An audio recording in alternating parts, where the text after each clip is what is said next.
સુરત આવી ગયા અને પહેલી વાર આપણને કોઈ ગિફ્ટ આપી દીધું. સુરત સાયન્સ સેન્ટર પહોંચી ગયા અને પહેલા આપણે રજીસ્ટર કરીને આવી ગયા નાસ્તો કરવા માટે.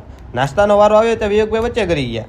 પહેચાના મુજે નાસ્તો કરતા હતા અને આપણી જોડે હતા ચિંતન વસીભાઈ, જે બહુ મોટા કોરિયોગ્રાફર છે. આઈ એમ કોરિયોગ્રાફર અને હું ઝી ટીવી કપિલ શર્મા અને કેબીસીનો ટેકનિકલ ડિરેક્ટર છું.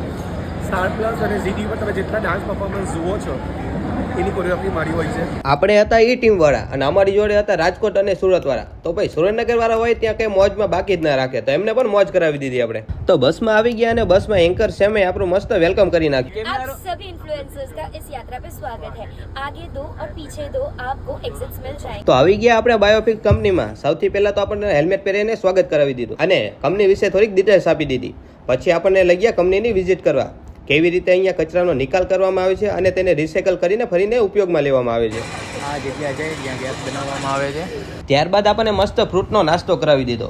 આટલું તો ખોટ્યું નહોતું, ત્યાં તો આપણને જલેબી ફાફડા પણ આપી દીધા. વાહ ભાઈ વાહ, ગુજરાતી હોય તે જલેબી ફાફડા વગર તો ચાલે જ નહીં. ખરેખર ખૂબ જ થેન્ક યુ બાયોફિક્સ કંપની અને તેમના ટીમ મેમ્બર્સને અમને આ કંપનીની વિઝિટ કરવા અને માહિતી આપવા બદલ અને તેમજ સરસ મજાનું ગિફ્ટ દેવા બદલ.